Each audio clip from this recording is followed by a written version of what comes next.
My name is TK, and over the last few days I've gotten some comments asking how my workflow goes when editing Magic Lantern with the EOSM and editing and all that other stuff.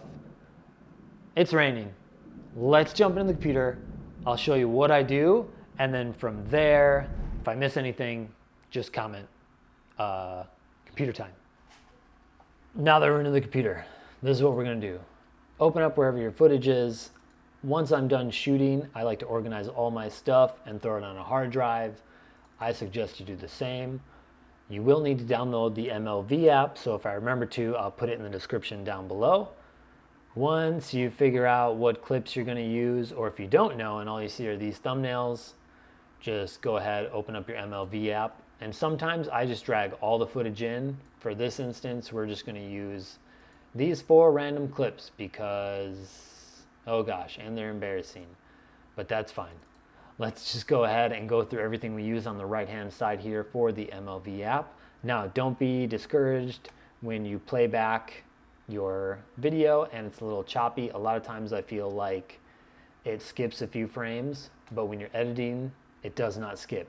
Now, as far as all of this stuff, I don't touch any of it. All I do is make sure that the processing gamut is in Rec 709 because that's what a lot of people use, and when I worked for a bigger company, that's all we used. And literally, I don't touch anything else. I don't mess with any of the contrast or the saturation or anything in here. I just find the clips I want, select which ones, and then I export the selected clips. Bam. And stay organized. Make sure they're in somewhere nice and easy. For these, you'll see quick edits. There's a million of the same clips. I don't actually need these clips, so I'm not going to export them, but when you export the selected clips, you just click OK, and then when I'm done and it says, congratulations, you've exported everything, I'll kill it. I don't save anything, and then I'll throw everything down into DaVinci, and from here, this is how I edit. Don't judge me for how I edit, or judge me, I don't really care, but it's super easy. All of this stuff is just one big adjustment layer, and literally that's all that happens. And I'm pretty easy on editing. I'm also colorblind, so I just stick to stuff that looks good, and I don't go any further than I need to. There are no LUTs on here. All I did was I added a new color corrector node attached to my timeline, or to my edit, I guess, and then I edit that node specifically. Only time I touch the clips is if I need to, when I watch back the edit and realize that one was a little too dark or one was a little too bright, and I'll go from there.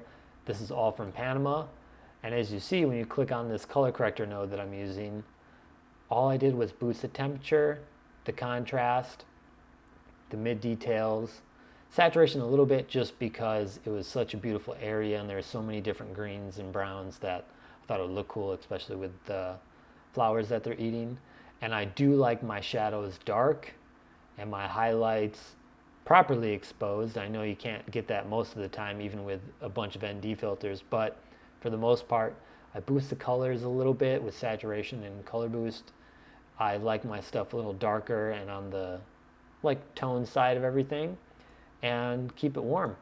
Literally, if we go to this boat ride, it's pretty much the same thing. You'll see that I'm pretty consistent with how I move across. I mean, this thing didn't have as much color boost, but yeah, I'm pretty basic when it comes to editing. That's it. And then when I go ahead and export all my stuff, this is literally what I use. It's the 2.8K through Magic Lantern, so 2800 by 1190. I do go up to 100 megabytes a second, and it does make a big file for the video, but I just wanted this to look good on YouTube, and a lot of times I'll drop this all the way down or just hit automatic for a video like this. So there you have it. It's pretty easy. I don't do a lot of extra stuff like some editors do.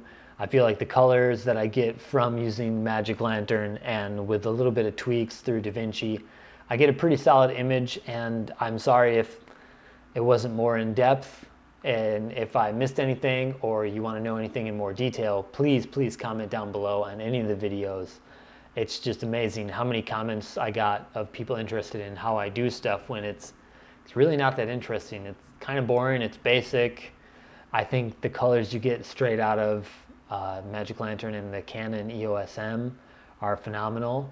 I do have some more, I guess, hardware goods and stuff that I use for the editing process. If you want to know what I use there, just comment down below. The comments on this channel have been awesome, and I'm less than 15 subscribers in a channel that I just kind of made for fun, and I want to take it a little bit more serious. But thank you to all the developers of Magic Lantern.